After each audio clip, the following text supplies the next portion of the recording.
The story you are about to hear represents a missing piece in the puzzle of modern history. Without this knowledge, many contemporary events are simply beyond understanding. You are about to hear a man tell you that the major tax-exempt foundations of this land, since at least 1945, have been operating to promote a hidden agenda. And that agenda has nothing to do with the surface appearance of charity, good works, or philanthropy. This man will tell you that the real objectives include the creation of a worldwide collectivist state, including the Soviet Union, which is to be ruled from behind the scenes by those same interests which now control the tax-exempt foundations. The man who tells this story is none other than Mr. Norman Dodd, who in 1954 was the staff director of the Congressional Special Committee to investigate tax-exempt foundations, sometimes referred to as the Reese Committee, in recognition of its chairman, Congressman Carroll Reese. The interview you are about to see was conducted by me in 1982. I had no immediate use for the material at that time, but I realized that Mr. Dodd's story was of extreme importance, and since he was advanced in age and not in good health, I simply wanted to capture his recollections on videotape while he was still with us. It was a wise decision because Mr. Dodd did pass away just a short time afterward. In recent months, there has been a resurgence of interest in the substance of Mr. Dodd's story, and we have decided to make it available to the general public. And so what now follows is the full, unedited interview, broken occasionally only for a tape change or to omit the sound of a passing airplane. It stands on its own as an important piece in the puzzle of modern history. Mr. Dodd, let's begin this interview by a brief statement for the record, telling us who you are, what your background is, and your qualifications to speak on this subject. Well, Mr. Griffin, as for who I am just, as the name implies, an individual born in New Jersey and educated in private schools, eventually in a school called Andover, Massachusetts, and then Yale University, and running through my whole period of being brought up and growing up, I have been an indefatigable reader, and I have had one major interest, and that was this country, as I was led to believe it was originally founded.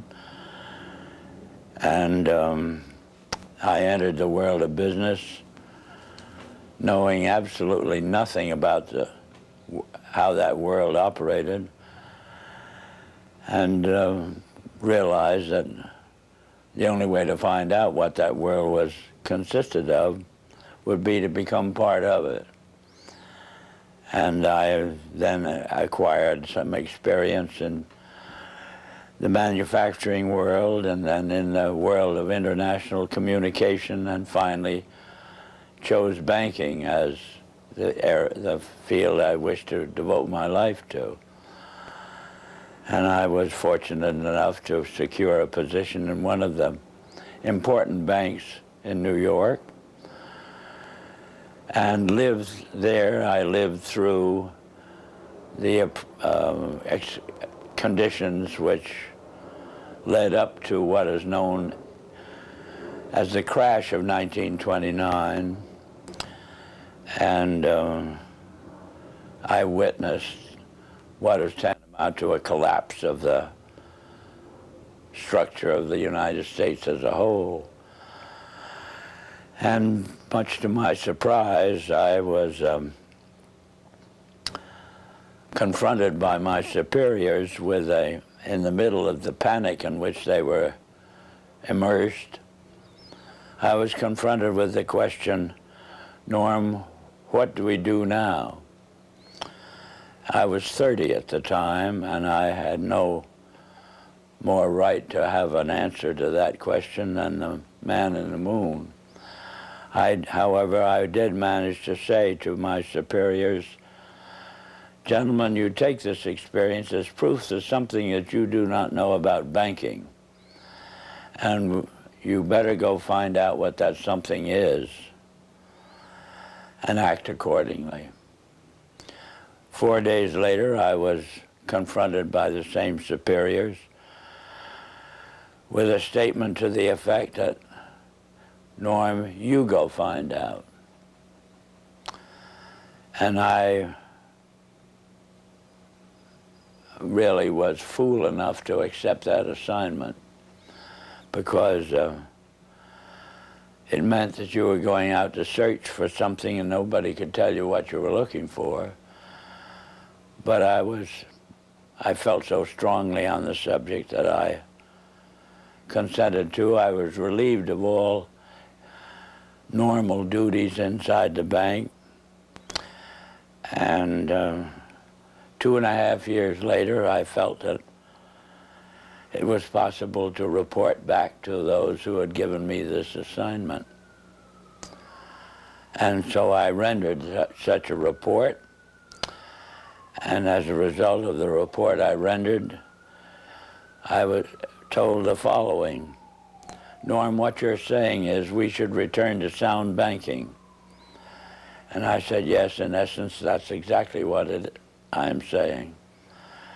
Whereupon I got my first shock, which was a statement from them to this effect: we will never see sound banking in the United States again. And they cited chapter and verse to support that statement. And what they cited was as follows: since the end of World War I, we have been responsible for what they call the institutionalizing of conflicting interests. And they are so prevalent inside this country that they can never be resolved. This came to me as an extraordinary shock, because the men who made the statement were men who were deemed as the most prominent bankers in the country. The bank of which I was a part was spoken of as a Morgan bank. And coming from men of that caliber, a statement of that kind made a tremendous impression on me. And the type of impression that it made on me was, I wondered if I, as an individual and it's what they call a junior officer of the bank, could, with the same enthusiasm, foster the progress and the policies of the bank. I spent about a year trying to think this out and came to the conclusion that I would have to resign. I did resign, and as a consequence of that, had this experience. When my letter of resignation reached the desk of the president of the bank, he sent for me. And then I came to visit with him, and he stated to me, Norm, I have your letter, but I don't believe you understand what's happened in the last 10 days. And I said, no, Mr. Cochran, I have no idea what's happened. Well, he said, the directors have never been able to get your report to them out of their mind. And as a result, they have decided that you, as an individual, must begin at once, and you must reorganize this bank in keeping with your own ideas. And he then said, now, can I tear up your letter? And inasmuch as what had been said to me was offering me, at the age of, by then, 33, about as fine an opportunity for service to the country as I could imagine, I said yes. And they said they wished me to begin at once. And I did, and suddenly, in the span of about 6 weeks, I was not permitted to do another piece of work. And every time I brought the subject up, I was kind of patted on the back and said, and told, stop worrying about it, Norm. Pretty soon you'll be a vice president, and then you will have quite a handsome salary and ultimately be able to retire on a very worthwhile pension. In the meantime, you can play golf and tennis to your heart's content on weekends. Well, Mr. Griffin, I found I couldn't do it. I spent a year with figuratively with my feet on the desk doing nothing, and I just couldn't adjust to it. So I did resign. And this time, my resignation stuck, and then I got my second shock, which was the discovery that the doors of every bank in the United States were closed to me, and I never could get a job, as it were, in a bank. So I found myself, for the first time since I'd graduated from college, out of a job. And from there on, I followed various branches of the financial world, ranging from investment counsel to membership of the stock exchange, and finally ended up as an advisor to a few individuals who had capital funds to look after. In the meantime, my major interest became very specific, which was to endeavor, by some means, of getting the educational world to actually, you might say, teach the subject of economics realistically and move it away from the support of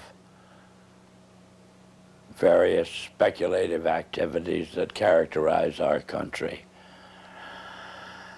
And I have had that interest, and you know how as you generate a specific interest, you find yourself gravitating toward persons with similar interests. And ultimately, I found myself kind of the center of the world of dissatisfaction with the direction that this country was headed. And that's on one direction, and this same way I found myself in contact with many individuals who, on their own, had done a vast amount of studying and research in areas which were part of the problem. And well, Mr. Dodd, if I may interrupt here for a second, at what point in your career did you become connected with the Reese Committee? 1953. 1953. Yeah. And what was that capacity, sir? That was the capacity of what they call Director of Research for the Reese Committee. Can you tell us what the Reese Committee was attempting to do? Yes, I can tell you. It was operating and carrying out instructions embodied in a resolution passed by the House of Representatives, which was to investigate the activities of foundations as to whether or not these activities could justifiably be labeled un-American without, I might say, defining what they meant by un-American. But that was the resolution, and the committee had then the task of selecting a council, and the council in turn had the task of selecting a staff, and he had to have somebody who would direct the work of that staff. And that was what they meant by the Director of Research. What were some of the details, the specifics that you told the committee at that time? Well, Mr. Griffin, in that report, I specifically, number one, defined what was, to us, what was meant by the phrase un-American. And we defined that in our way as being a determination to effect changes in the country by unconstitutional means. We have plenty of constitutional procedures, assuming that we wish to effect a change in the form of government or that sort of thing. And therefore, any effort in that direction which did not avail itself of the procedures which were authorized by the Constitution could be justifiably called un-American. That was the start of educating them up to that particular point. The next thing was to educate them as to the effect on the country as a whole of the activities of large endowed foundations over the then past 40 years. What was that effect, sir? That effect was to orient our educational system away from support of the principles embodied in the Declaration of Independence and implemented in the Constitution, and educated them over to the idea that the task now was, as a result of the orientation of education, to away from these briefly stated principles and self-evident truths. And that's what had been the effect of the wealth which constituted the endowments of those foundations that had been in existence over the largest portion of the span of 50 years, and holding them responsible for this change. And what we were able to bring forward was that what we had uncovered was the determination of these large endowed foundations through their trustees to actually get control over the content of American education. There's quite a bit of publicity given to your conversation with Rowan Gaither. Would you please tell us who he was and what was that conversation you had with him? Rowan Gaither was at that time president of the Ford Foundation. And Mr. Gaither had sent for me when I found it convenient to be in New York, asked me to call upon him at his office, which I did. And on arrival, after a few amenities, Mr. Gaither said, "Mr. Dodd, we've asked you to come up here today because we thought that possibly off the record you would tell us why the Congress is interested in the activities of foundations such as ourselves." And before I could think of how I would reply to that statement, Mr. Gaither then went on voluntarily and stated, he said, "Mr. Dodd, all of us that have a hand in the making of policies here have had experience either with the OSS during the war or the European Economic Administration after the war. We've had experience operating under directives, and these directives emanate and did emanate from the White House. Now we still operate under just such directives. Would you like to know what the substance of these directives is?" And I said, "Yes, Mr. Gaither, I'd like very much to know." Whereupon he made this statement to me, namely, "Mr. Dodd, we here operate on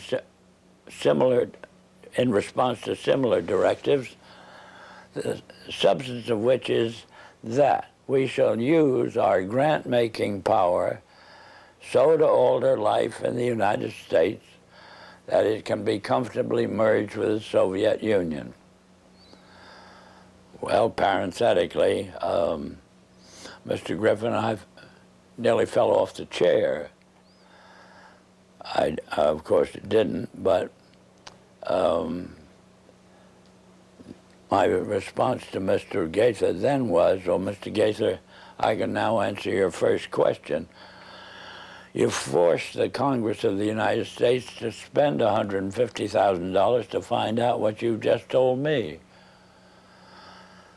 So why don't you I said, of course, legally you're entitled to make grants for this purpose, but I don't think you're entitled to withhold that information from the people of the country to whom you're indebted for your tax exemption. So why don't you tell the people of the country that's what you've told me? And his answer was, we would not think of doing any such thing. So then I said, well, Mr. Gaither, obviously, you forced the Congress to spend this money in order to find out what you've just told me. Mr. Dodd, you have spoken before about some interesting things that were discovered by Catherine Casey at the Carnegie Endowment. Can you tell us that story, please? Yes, I'm glad to, Mr. Griffin. This experience that you have just referred to came about in response to a letter which I had written to the Carnegie Endowment for International Peace, asking certain questions and gathering certain information. And on the arrival of that letter, Dr. Johnson, who was then president of the Carnegie Endowment, telephoned me and said, did I ever come up to New York? And I said, yes, I did, more or less each weekend. And he said, well, when you're next here, will you drop in and see us? Which I did. And again, on arrival at the office of the endowment, I found myself in the presence of Dr. Joseph Johnson, the president, who was a successor to Alger Hiss, two vice presidents, and their own counsel, a partner in the firm of Sullivan and Cromwell. And Dr. Johnson said, after, again, amenities, Mr. Dodd, we have your letter. We can answer all those questions, but it'd be a great deal of trouble. And we have a counter-suggestion. And our counter-suggestion is that if you can spare a member of your staff for 2 weeks and send that member up to New York, we will give to that member a room in the library and the minute books of this foundation since its inception. And we think that whatever you want to find out, or the Congress wants to find out, will be obvious from those minutes. Well, my first reaction was they lost their mind. I had a pretty good idea of what those minutes would contain, but I realized that Dr. Johnson had only been in office 2 years, and the vice presidents were relatively young men, and counsel seemed to be also a young man, and I guessed that probably they'd never read the minutes themselves. And so I said I had somebody, I would take it. I would accept their offer, and I went back to Washington, and I selected the member of my staff who was on my staff, having been a practicing attorney in Washington, but she was on my staff to see to it that I didn't break any congressional procedures or rules. In addition to which, she was unsympathetic to the purpose of the investigation. She was level-headed and a very reasonably brilliant, capable lady. And her attitude toward the investigation was, what could possibly be wrong with foundations? They do so much good. Well, in the face of that sincere conviction of Catherine's, I went out of my way not to prejudice her in any way. But I did explain to her that she couldn't possibly cover 50 years of handwritten minutes in 2 weeks.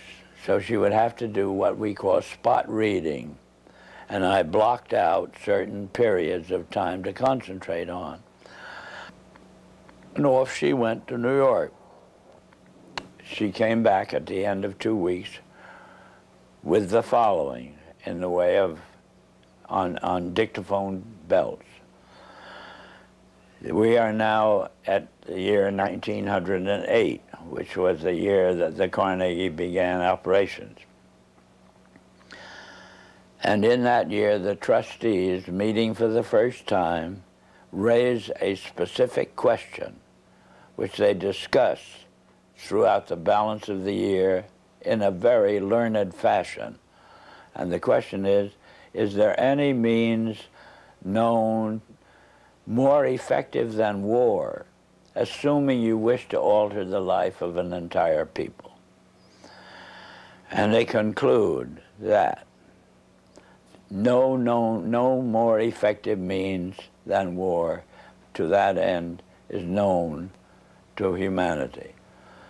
So then in 1909 they raised the second question and discussed it, namely, how do we involve the United States in a war? Well, I doubt at that time if there was any subject more removed from the thinking of most of the people of this country than its involvement in a war. There were intermittent shows in the Balkans, but I doubt very much if many people even knew where the Balkans was. Then finally, they answer that question as follows. We must control the State Department. And then that very naturally raises the question of how do we do that? And they answer it by saying we must take over and control the diplomatic machinery of this country. And finally they resolve to aim at that as an objective. Then time passes, and we are eventually in a war, which would have been World War I.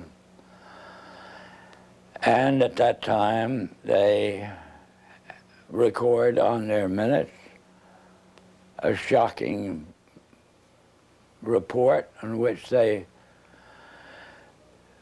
dispatched to President Wilson a telegram cautioning him to see that the war does not end too quickly. And finally, of course, we are, the war is over. At that time, their interest shifts over to preventing what they call a reversion of life in the United States to what it was prior to 1914, when World War I broke out. And they arrive at that point, they come to the conclusion that to prevent a reversion, we must control education in the United States. And they realize that that's a pretty big task. So it's, to them, it is too big for them alone, so they approach the Rockefeller Foundation with the suggestion that that portion of education which could be considered domestic be handled by the Rockefeller Foundation, and that portion which is international should be handled by the endowment. And they then decide that the key to the success of these two operations lay in an alteration in the teaching of American history. So they approach 4 of the then most prominent teachers of American history in the country, people like Charles and Mary Bird, and their suggestion to them is, will they alter the manner in which they present this subject, and they get turned down flat. So they then decide that it is necessary for them to do, as they say, build our own stable of historians.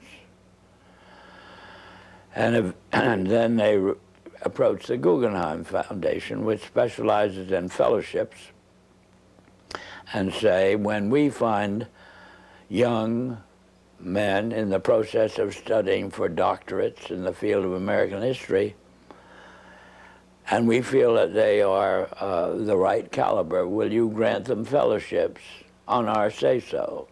And the answer is yes. So under that condition, eventually they assembled 20. And they take this 20 potential teachers of American history to London, and there they're briefed into what is expected of them when, as and if they secure appointments in keeping with the doctorates they will have earned. And that group of 20 historians ultimately becomes the nucleus of the American Historical Association. And then toward the end of the 1920s, the endowment grants to the American Historical Association $400,000 for a study of our history in a manner which points to what can this country can it look forward to in the future. And that culminates in a 7-volume study, the last volume of which is, of course, in essence, a summary of the contents of the other 6. And the essence of the last volume is the future of this country belongs to collectivism administered with characteristic American efficiency. That's the story that ultimately grew out of, and of course was what could have been presented by the members of this congressional committee to the Congress as a whole for just exactly what it said. But they never got to that point. This is the story that emerged from the minutes of the Carnegie Fund. That's right. The Carnegie Endowment That's Fund. right. And so... It was official to that extent. I see. And Catherine Casey brought all of these back in the form of dictated notes or verbatim readings of the minutes. On dictaphone belts. Are those in existence today? I don't know. But if they are, they're somewhere in the archives under the control of the Congress, House of Representatives. How many people actually heard those, or were they typed up transcripts made of them? How many people actually heard those recordings? Oh, 3 maybe. Myself, my top assistants, and Catherine. Yeah, I might tell you this experience as far as its impact on Catherine Casey was concerned was she never was able to return to her law practice. If it hadn't been for Carol Reese's ability to tuck her away on a job with the Federal Trade Commission, I don't know what would have happened to Catherine, but ultimately she lost her mind as a result of it. Terrible shock to her. It's a very rough experience to encounter proof of these kinds. Mr. Dodd, what kind, well, can you summarize the opposition to the committee, the Reese Committee, and particularly the efforts to sabotage the committee? Well, they began right at the start of the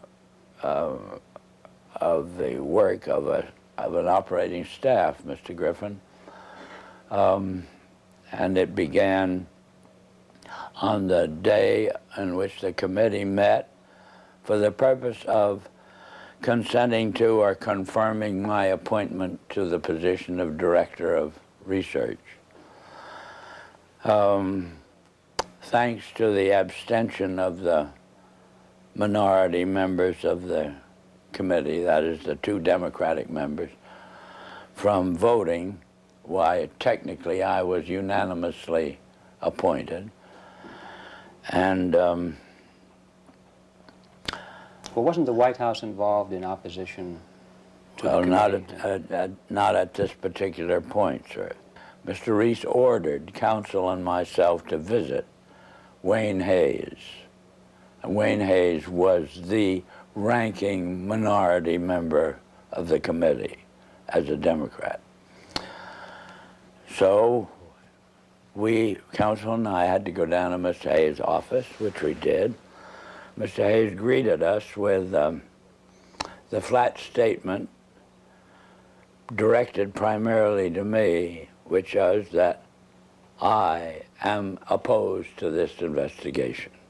I regard it as nothing but an effort on the part of Carol Reese to gain a little prominence, and so I'll do everything I can to see that it fails.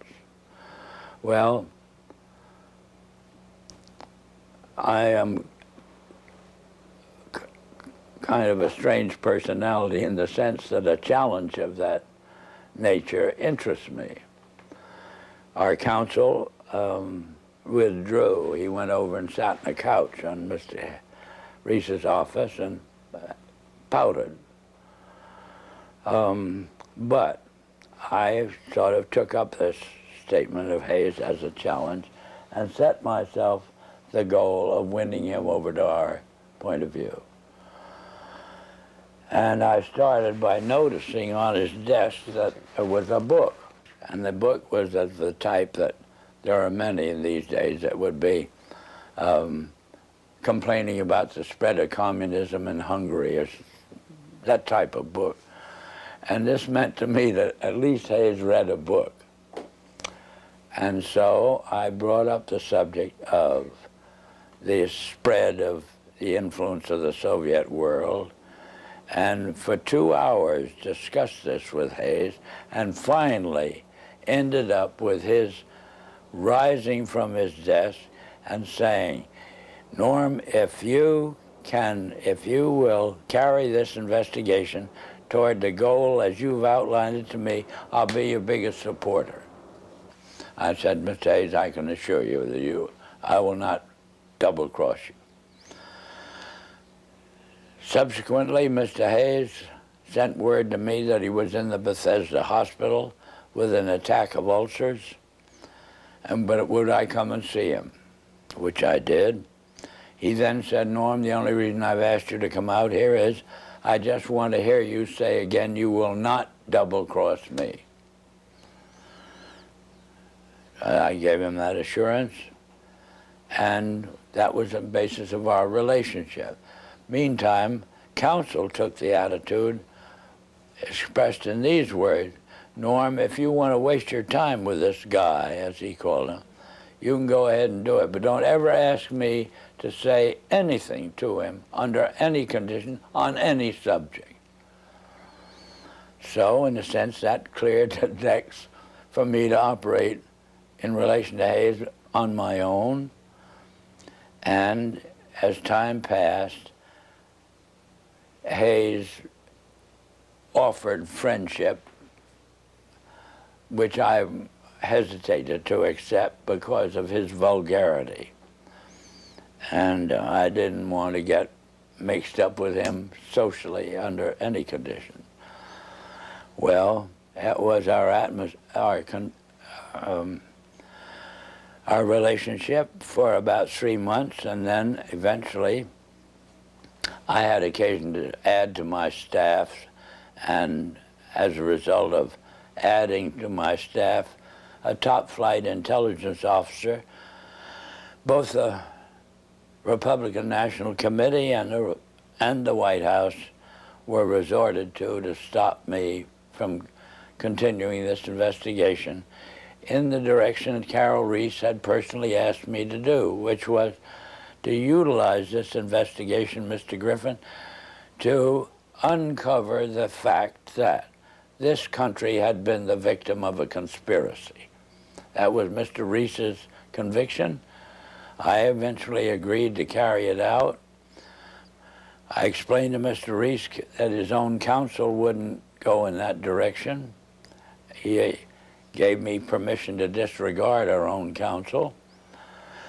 And I had then to set up an aspect of the investigation outside of our office, more or less secret, And the Republican National Committee got wind of what I was doing, and they did everything they could to stop me.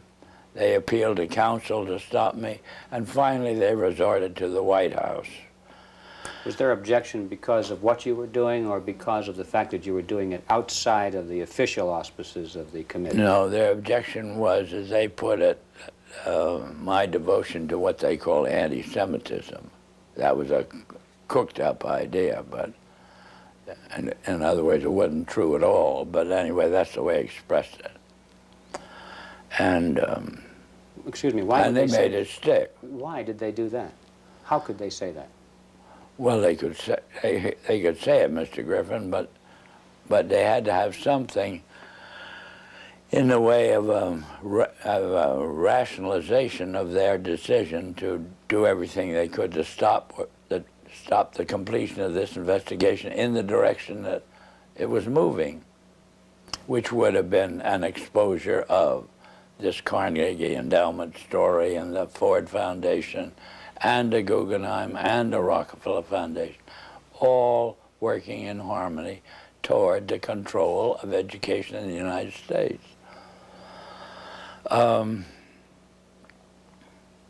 Well, in any event, to secure the help of the White House in the picture, they assigned, they got the White House to cause the liaison personality between the White House and the Hill, a major person, to go up to Hayes and try to get him to, as it were, actively oppose what investigation was engaged in. And Hayes very kindly then would listen to this visit from Major Person. Then he would call me and say, "Norm, come up to my office. I have a good deal to tell you." I would go up. He'd tell me, "I've just had a visit from Major Person, and he wants me to break up this investigation." So I then say, "Well, Wayne, what did you do? What did you say to him?" He said, "I just told him to get the hell out." And he did that 3 times, and I got pretty proud of him in the sense that he was, as it were, backing me up. And we finally embarked upon hearings at Hayes' request, because he wanted to get them out of the way before he went abroad in the summer. And but why were the hearings finally terminated? What happened to the committee? What happened to the committee or the hearing? Or the hearings. The hearings. Oh, the hearings were terminated. Carol Reese was up against such a furor as Hayes, through the activity of our own counsel. Hayes became convinced that he was being double-crossed, and he put on a show in a public hearing room, Mr. Griffin, that was an absolute disgrace. And he called Carol Reese publicly every name in the book, and Mr. Reese took this as proof that he couldn't continue the hearings.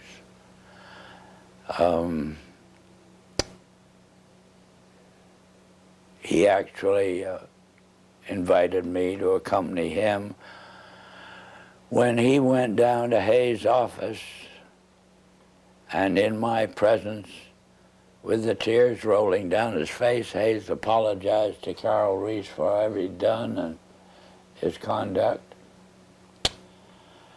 and apologized to me. And I thought that would be enough and Carol would resume. But he never did. The charge of anti-Semitism is kind of intriguing to me. What was the basis of that charge?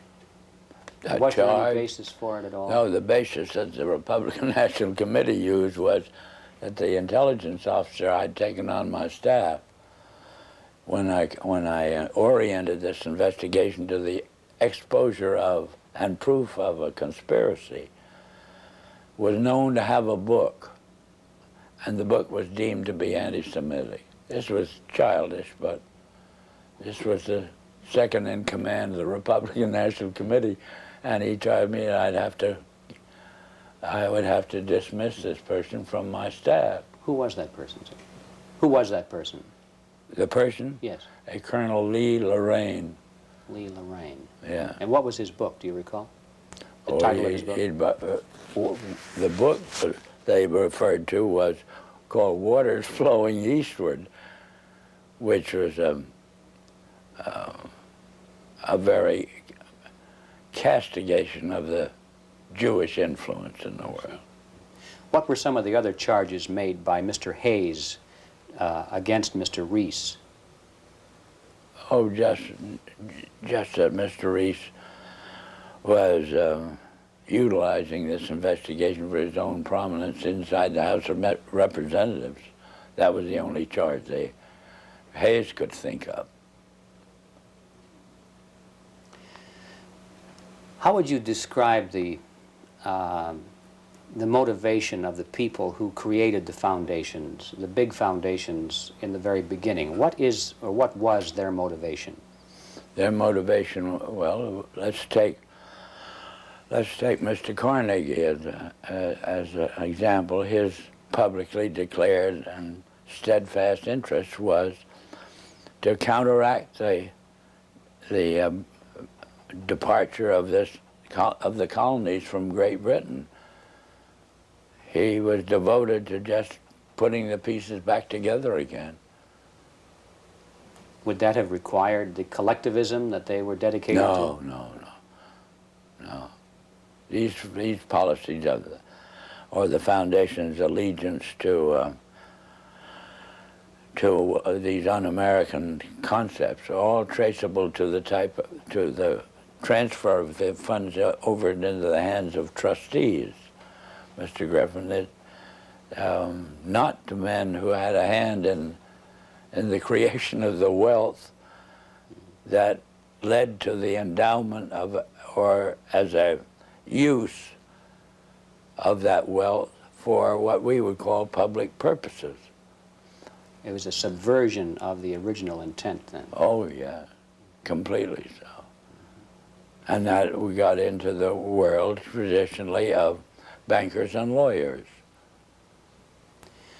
How do you see that the purpose and direction of the major foundations has changed over the years to the present? What is it today?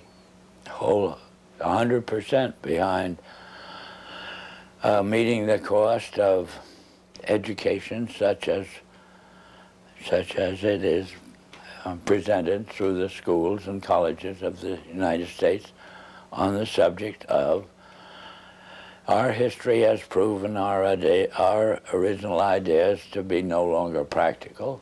The future belongs to a collectivistic concept, and there's just no disagreement on this.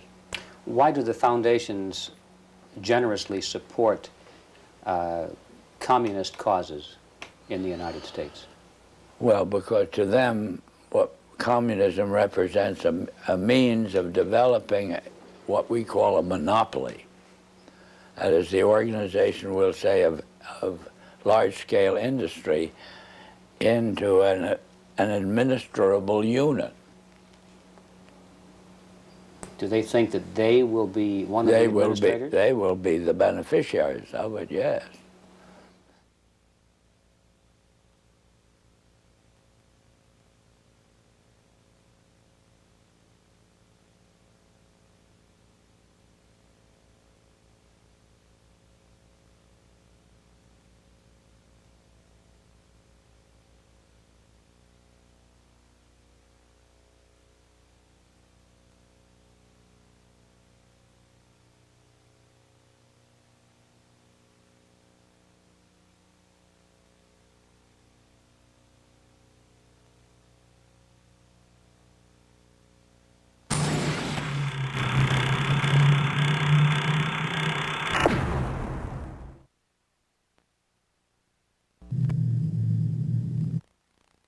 We have seen their kind before.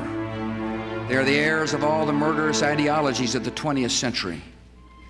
By sacrificing human life to serve their radical visions, By abandoning every value except the will to power, they follow in the path of fascism, Nazism, and totalitarianism.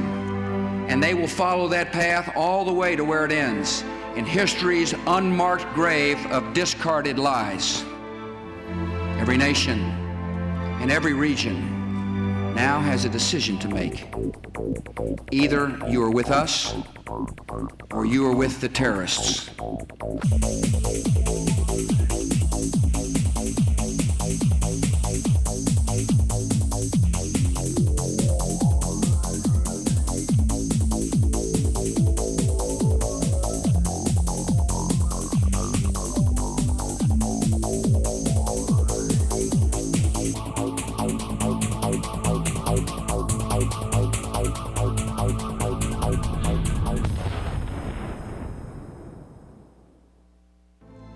Freedom and fear are at war. The advance of human freedom, the great achievement of our time and the great hope of every time, now depends on us. Our nation, this generation, will lift a dark thread of violence from our people and our future. When freedom is lost, it is lost forever. We are losing the right to make our own determinations about what we think, what we eat, how we protect our health, how we protect our children, and whether, in fact, we are members of a free and democratic society. The purpose of education in America today is not education. It is indoctrination, in internationalism, in collectivism, and in atheism, and they're doing a wonderful job. They have to destroy the United States Constitution and our way of life. And they've got to do so in such a way that will actually embrace it. You have to get a hold of the minds of the young. Why